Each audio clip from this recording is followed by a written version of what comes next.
আমন্ত্রণ জানাবার জন্য দর্শক শ্রোতা এবং সকল কলা কৌশলী এবং সহ আলোচক এবি পার্টির ব্যারিস্টার ভাইকেও শুভেচ্ছা। দেখুন, আপনি যেটা বললেন যে কি হবে, যে গণভোট হবে না সরকার সর্বশেষে সিদ্ধান্ত নিবে, নাকি জামাত যেটা বলছে এনসিপি যেটা বলছে নভেম্বরে হবে, কি হবে এর চেয়েও বড় বিষয় হচ্ছে যে কি হওয়া উচিত। আমার মনে হয় যে বিএনপি যেটি বলেছে এটার পেছনে আমি ব্যক্তিগতভাবেও একটি যুক্তি দেখতে পাই। সেটা হচ্ছে যে আপনি গণভোট দিবেন জুলাই সনদের উপর। এখন জুলাই সনদের যে ধারাগুলো আছে আমার মনে হয় কত 84টি ধারা। 84টা ধারার মধ্যে আপনি কোন ধারার উপর গণভোটটা দিবেন? গণভোট মানে কি? গণমানুষ এখানে আপনাকে বলবে যে হোয়াট ইজ দিস।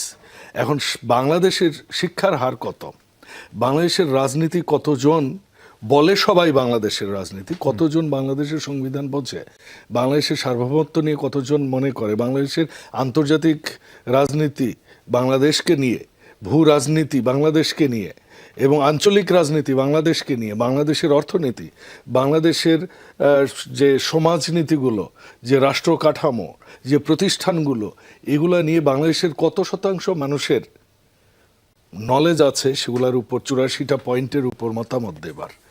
এখন প্রশ্ন হচ্ছে বাংলাদেশের মানুষ কি চায়? বাংলাদেশের মানুষ কি এই গণভোটে যখন ভোট দিতে যাবেন, ধরে নেন, লেট আস অ্যাজিউম যে আওয়ামী লীগ তো এখানে নেই, তা আওয়ামী লীগ তো অবশ্যই এটা চাইবে না। এখন বিএনপি বলছে যে আমরা ইলেকশনের দিন আমরা চাচ্ছি, গণভোটটা চাচ্ছি একই দিনে। এটার পেছনে লজিকটা আমি বলছি একটু পরে। ধরুন বিএনপিও গেল না নভেম্বরে দেওয়ার পর, এখানে গেলেন না, এবং সাধারণ মানুষও এটা বুঝতেছে না যে এই জিনিসটা কি।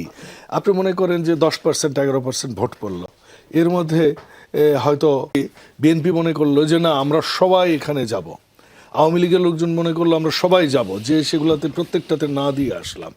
তখন এই যে আমরা তো সবাই চাই যে আমাদের যে জুলাই অভ্যুত্থানটা হয়েছে, যে ছাত্ররা যে জীবন দিয়েছে, রিকশাওয়ালা জীবন দিয়েছে, শিশুরা জীবন দিয়েছে, বৃদ্ধ জীবন দিয়েছে, নারী জীবন দিয়েছে, এবং এই 17 বছরের যে আন্দোলন, এত গুম খুন হত্যা মামলা হামলা, এগুলার প্রেক্ষাপটে যে আমরা একটা জুলাই সনদ করতে যাচ্ছি, এইটাতে যদি নেগেটিভ হয়ে যায়, তখন আমাদের এটা নেগেটিভ হয়ে যাওয়ার পর কিন্তু আমাদের জুলাইয়ের স্পিরিট নেগেটিভ হয়ে যাবে।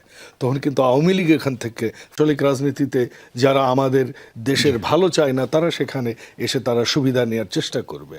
নাম্বার 1। নাম্বার 2, বিএনপি কেন বলছে যে আমাদের জাতীয় ভোটের দিনেই হোক। জাতীয় ভোটের দিনে মানুষ, সকল দল একমত হয়ে আমরা ভোটে যাচ্ছি, সো প্রত্যেকটা দলের সাপোর্টাররা তারা ভোট কেন্দ্রে যাবে।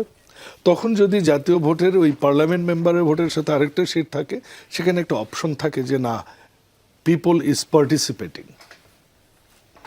নাম্বার 3 হচ্ছে এই যে গণভোটটা করতে তো খরচ হবে, খরচটা কে দিবে? এনসিপি দিবে কিংবা জামাত দিবে? তাদের জামাতের তো অনেক ফান্ড আছে, ব্যাপক পয়সা করি আছে জামাতের, তাদের ইয়ানতি ওঠে কয়েকশো কোটি টাকা। তো ওটারে যে নামেই বলেন, তো রিসিট দিয়ে ওই দিন দেখলাম যে একটা, যাই হোক সেটা অন্য আলোচনা, একটা ছাগল বিক্রি করতে কর দিতে হয়। আমরা কিন্তু জানি না এই দেশের অবস্থাটা কি। ইলিশ মাছ কিন্তু গ্রামের প্রান্তিক কৃষক কেন, মধ্যবিত্তরা খেতে পারে না। আপনি কোন জায়গায় আছেন? দেশের অর্থনীতি নাই। কতগুলো আপনার গার্মেন্টস ফ্যাক্টরি বন্ধ হয়ে গেছে। আমি একটু আগে আরেকটা টকশোতে যেটা বলছিলাম যে আমার 25 বছরের লজিস্টিক্স পেশাতে আমি দেখিনি যে এই সেপ্টেম্বর, অক্টোবর, নভেম্বর, ডিসেম্বরে $5 হোক, $7 হোক পার কেজি আমরা পে করব। এই মুহূর্তে ইউরোপের রেট হচ্ছে $2, এবং Qatar Airways, Emirates Airlines, Oman Airline, Etihad, তাদের যত কার্গো ফ্রেটার ছিল সব বন্ধ করে দিয়েছে। এয়ারপোর্ট খাকা করছে, মানুষ চাকরি হারাচ্ছে। আমি তো প্রায় গ্রামে যাই, অর্থনীতির অবস্থা ভালো না, শিক্ষিত বেকার গোষ্ঠী। এগুলার সমাধান কি আপনার এই গণভোট